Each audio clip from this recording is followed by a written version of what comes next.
whether they're the Trump voters in East Palestine or immigrant workers like the folks on this bridge. If we can get past that, we can actually make change happen. We can be the change that we're waiting for. Which side are you on? Which side are you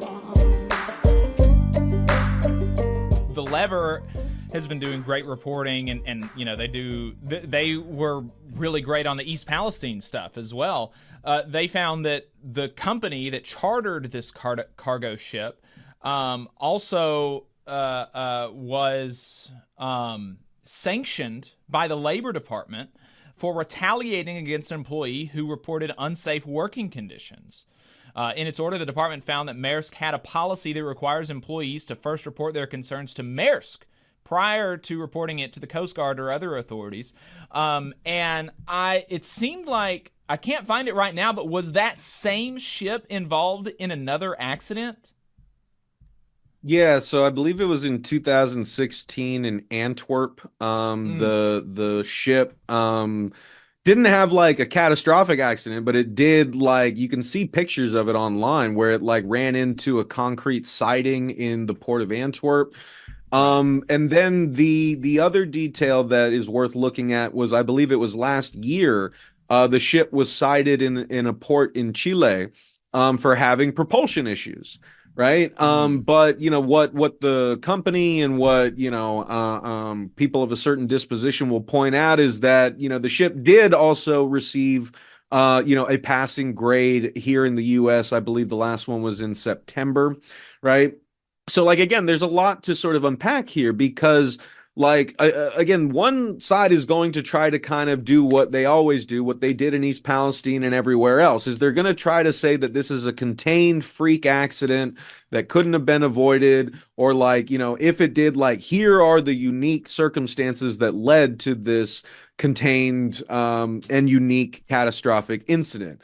But we, like, know better, right? Because if you actually spend your time interviewing the working people who live and work around these sites, right, whether they be railroad lines or whether they be ports, or whether they be just folks like living in the city, right, and know what goes on there and are affected by it, right? Like, there's a larger question here about, like, how we ended up in a situation where a clearly, you know, like a situation where, like, something that should have been caught, a ship that never should have been able to leave port, especially carrying as many hazardous materials as it was, that some of which are reportedly, according to Business Insider, sitting in the water right now in the Patapsco River. That's what folks in East Palestine were also, like, saying. There's, like, how many of those containers fell into the water? Like, again, they are going through something similar where they're being told by Norfolk Southern, by their own government and government agencies like the EPA, everything's fine. You guys are fine. Go back to your regular lives and stop bothering us. Meanwhile, you know, myself and Mike Bolanek, this great working class director and videographer who I was shooting in East Palestine with, like, we were standing in the creeks behind people's houses in East Palestine with Christina Seisloff, a single mom who lives in, like, the sticks in Pennsylvania, who is also getting, like, all these health ailments. She's been out there, you know, like, with, you know, like a creek ranger with a few other folks, documenting the fact that those waters still are not safe. And she showed us, like, if you just turn a shovel over, you'll see it's like ghosts coming out of the water. Those chemicals that we saw on top of the water a year ago, they're still there, right? And so obviously East Palestine folks are telling us, like, you need to find out what was in those containers, and, like, you need to get them out of the water as soon as possible. So that's another issue. But again, the whole point is, like, this did not happen overnight. We are experiencing across this country, right? The chickens are coming home to roost, it feels, after 40 plus years of corporate dominance, deregulation, disinvestment, the devaluation of labor and life itself, right? That stuff starts to add up, and all of it plays a role to the point where we don't care enough about the workers on that bridge to even ask, do they have a direct line to emergency dispatch? We don't care enough about the workers in that port to ask, like, are you guys getting enough time to do your job properly? We don't care enough about the workers on those ships to ask, like, are you guys getting enough time, and are you getting paid enough? Are you getting what you need to ensure that you are navigating these vessels as safely as you need to be when they are passing in our own backyard, right? I mean, like, to say nothing of what's on the ships, like the amount of regulation, the kind of security checks, like,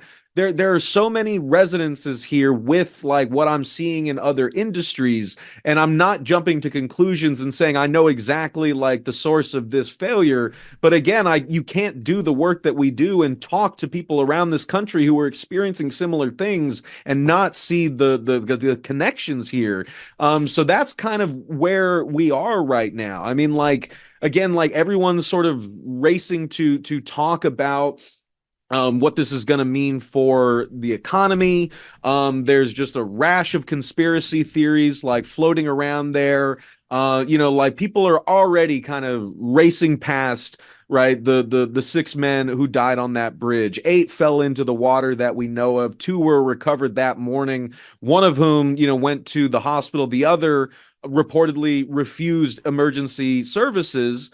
And like, I immediately, because if you know undocumented people and construction workers, your conclusion when you hear that is like, oh, they were uninsured or undocumented, right, or both. But I was watching white anchors and newscasters here in the city say, oh, I guess that person must have just been fine and walked away.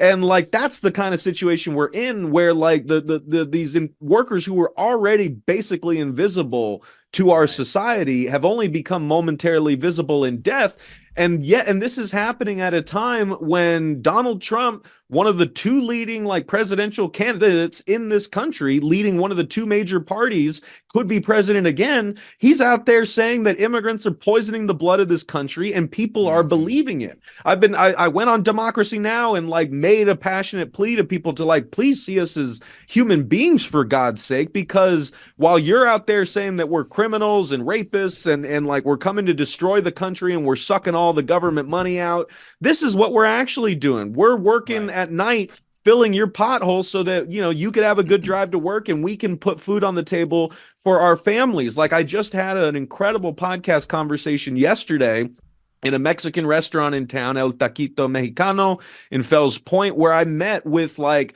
an incredible group of heads of different like Latino and immigrant justice or community orgs in the city. I mean, these are folks who the media in the city barely ever talks to or acknowledges at all. So they themselves are also operating in the shadows, and they're doing their best to fight for a community that is basically invisible, not just here in Baltimore, but around the country. And they are also working people who have families, who have multiple jobs. Some have like children with special needs. And yet I was sitting at this table of superheroes talking in English and Spanish about like how they have been mobilizing to support the families, how what this says about the way that our community is treated, and like what we were all feeling as people who are being vilified in this country, even though we're just trying to make a life for our families, and even though even in death, right, we can't achieve the dignity that every human being deserves. That's kind of where it is right now. Yeah, that is really indicting on those reporters that assumed and said on the air that oh, that means they're okay. I mean, that's wild to me that they would believe that and say that. That it's I mean, well, it's an even bigger indictment on our country, right? Because right. I want to confirm this, but just to say, like, when I was talking to the folks last night, and I was like, was that person sin papeles? Do we know? And we want to learn more details about the family, but like what like I was told was like he had no health insurance. So like in this fucking country, just sit with that. Sorry for swearing. In this country, people, like, imagine being a worker, a construction worker, filling potholes at night. A bridge collapses beneath your feet. You fall into the cold waters of the Patapsco River. Your coworkers are dying around you, right? You don't know if you're going to make it out alive. And reportedly, one, if not both of these workers could not swim. We know that one of them could not. You're rescued from the water. and you refuse the offer to go to the hospital because you live in America and you don't have health insurance after going through what I have to imagine is one of the most traumatic experiences of your life, you are worried about the cost of that health care that you desperately need. Like, that is an indictment on our country. Right. Absolutely. And East Palestinians right now don't have health care.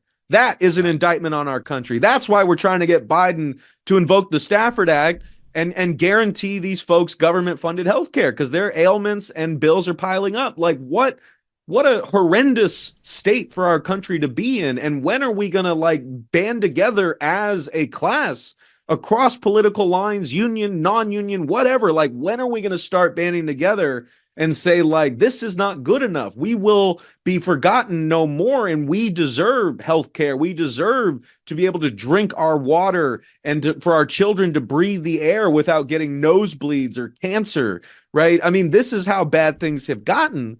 So hopefully that kicks us in the ass enough to stop pitting ourselves against each other and seeing one another as the enemy, whether they're the Trump, voters in East Palestine or immigrant workers like the folks on this bridge. Like, if we can get past that crap, we can actually make change happen. We can be the change that we're waiting for. But I don't know what we're waiting for right now, because look around you.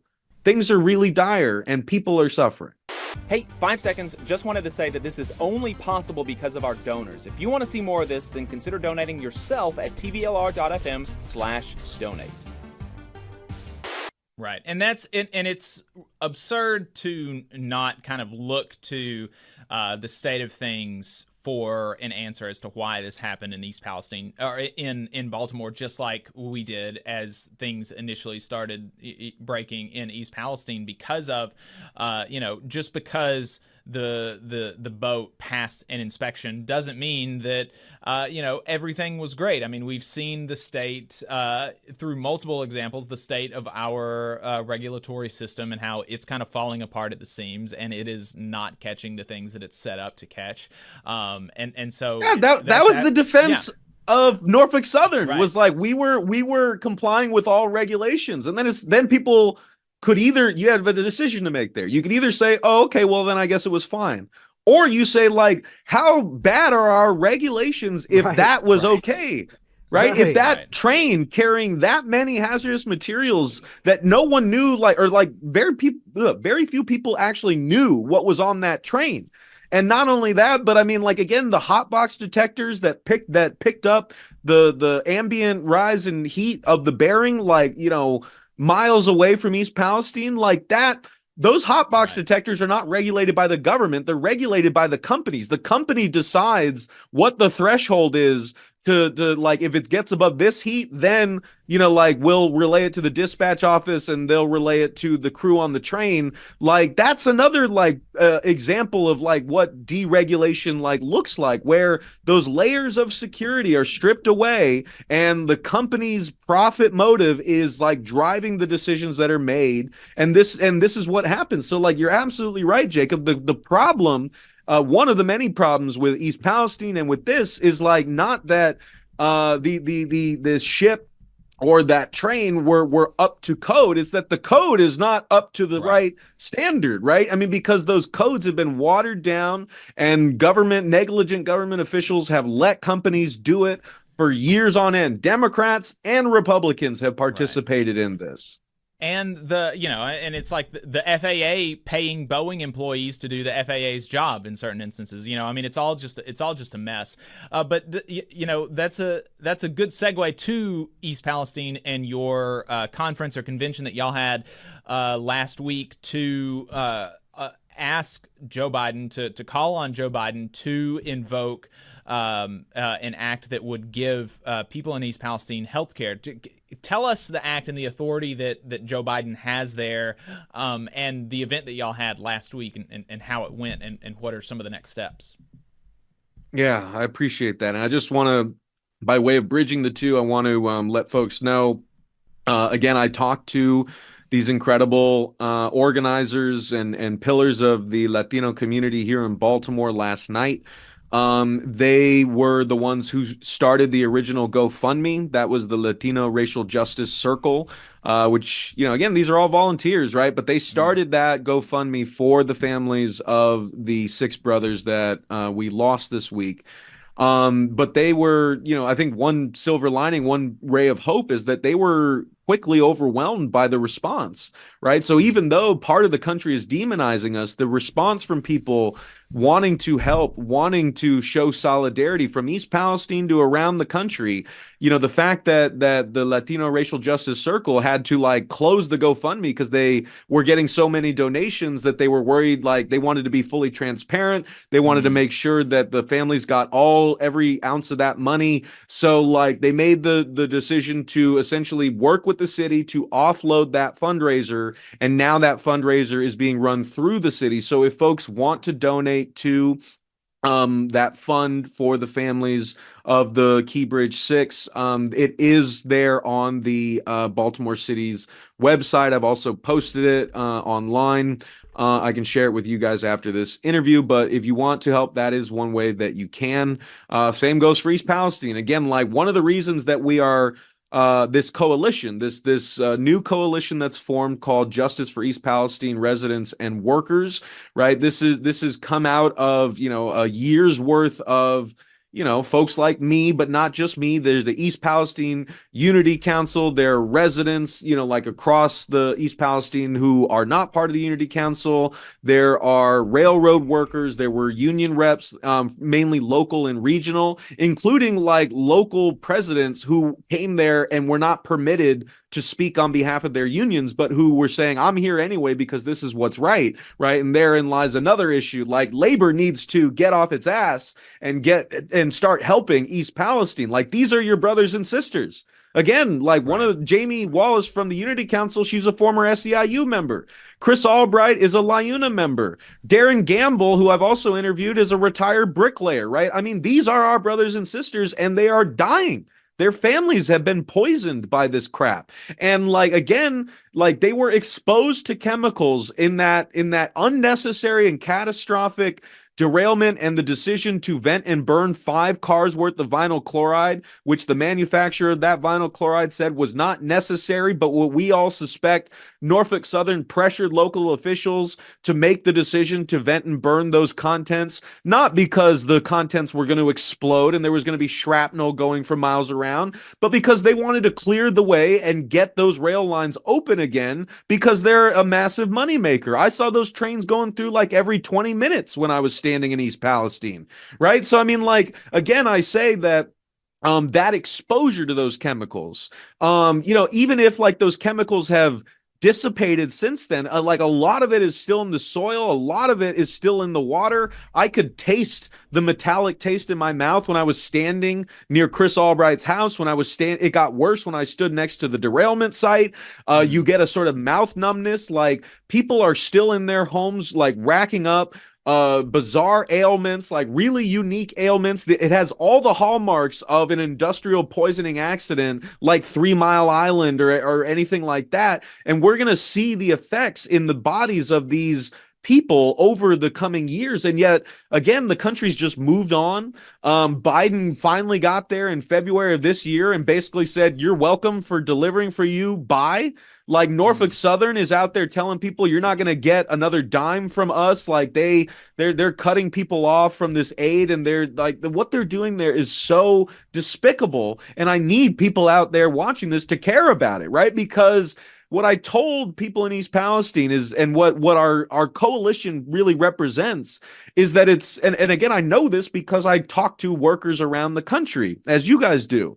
I said, it's not that working people have forgotten about you. It's that so many people feel just as forgotten as you do, right? I mean, I just interviewed Brett Cross, another, fellow worker, another gas worker in Texas, who was also a father, and his son Uzi was one of the children murdered in the school shooting at Robb Elementary in Uvalde, right? His community feels just as forgotten as East Palestine does, right? I interviewed one of the workers, who was on, Leo Linder, who was on the Deepwater Horizon when it blew, over 10 years ago in the Gulf. that community feels forgotten. It feels like that the devastation from that feels as forgotten by the country as anything else, right?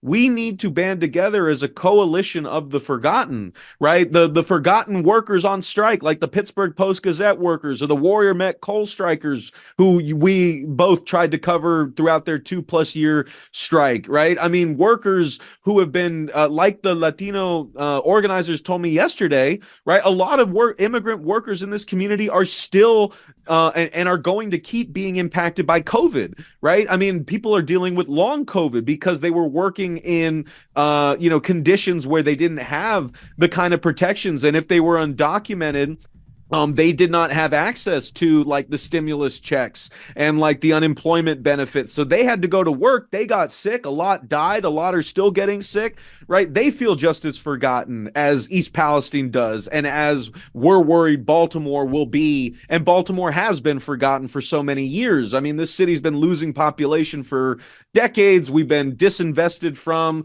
right? The police have been brutalizing us. And again, we're all kind of feeling this stuff, right? And yet the people who are ripping us off, the people in the 1% whose wealth has like grown by astronomical amounts in the past 10 years alone, from Donald Trump's tax cuts to the ways that we like essentially handed the economy over to billionaires throughout the course of COVID. Like, the bosses are winning, the oligarchs are winning, and they are busy pitting us against each other and telling folks like the working people in East Palestine that people like me and the men on that bridge are their enemy, instead of the people who, like Alan Shaw, right, who are raking in profits from all of the cost cutting and corner cutting that they're doing on the railroads, right? So like, that's where the work that we do, that's where the work that all of us does has to come in. Like, we have to fight back. We have to find each other on the basic human levels, not as socialist, Republican, union, non-union,